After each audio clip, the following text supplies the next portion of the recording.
Offer ഉണ്ടെന്ന് കേട്ടിട്ടുള്ള ഒരു സ്മാർട്ട് ബസാർ ഷോപ്പിംഗ് അപാരതയാണ്. അത് ഓപ്പണിംഗ് ഓഫറൊക്കെ ആയിരുന്നു. ഓപ്പണിങ്ങിന് ഞങ്ങൾക്ക് എത്താൻ പറ്റിയില്ല. എന്നാലും പോയി കുറച്ച് അത്യാവശ്യം നാളൊക്കെ വാങ്ങി. ഷോർട്ട് ടൈം വേറെ ഒന്നുമില്ല, പുതിയ വൈറ്റ് പെന്നാണ് മേടിച്ചിട്ട് ഇതുവരെ ഇടാൻ പറ്റിയില്ല മഴ കാരണം. ഇപ്പോഴാണ് ഫസ്റ്റ് ടൈം ഇടുന്നത്. കുഴപ്പമില്ല, നല്ല ലൈറ്റുമാണ്. സ്റ്റുഡിയോടെയാണ് പ്രൊഡക്റ്റ്.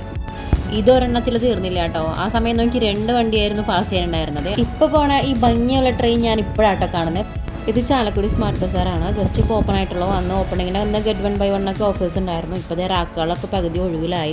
നോക്കണ്ടു നീ അത് തന്നെ ഐറ്റം ഐസ്ക്രീം അതവിടെ പോയാലും നമുക്ക് മസ്റ്റ് ആണല്ലോ. ദെൻ പർച്ചേസ് ഒക്കെ കഴിഞ്ഞ് ബില്ലിങ്ങിൻ്റെ സമയത്താണ് എനിക്ക് മാംഗോ വാങ്ങിച്ചിട്ടുണ്ടായിരുന്നു. അപ്പോൾ അതിൽ പ്രൈസ് ടാഗ് ഒട്ടിച്ചിട്ടില്ല എന്നുള്ള ബോധോദയം വന്നത്. ഇങ്ങനെ എനിക്ക് എപ്പോഴും പറ്റുന്ന കാര്യമാണ്.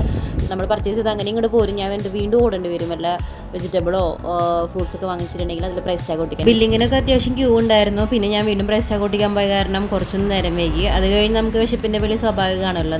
കഴിഞ്ഞില്ലേ ഇതെന്നുള്ള സ്വാഭാവികമായ ചോദ്യമാണ് ആ കേട്ടത്. അത് കഴിഞ്ഞ് വീട്ടിലേക്കാണ് നമ്മൾ പാർസൽ കൊണ്ടുവന്നത്. അവിടെ നിന്ന് കഴിച്ചില്ല, അല്ലെങ്കിൽ തന്നെ ലേറ്റ് ആയിട്ടുണ്ടായിരുന്നു. 6 മണിക്ക് ഇറങ്ങിയിട്ട് വീടെത്തി ഇപ്പോൾ 9:30 മണിയായി.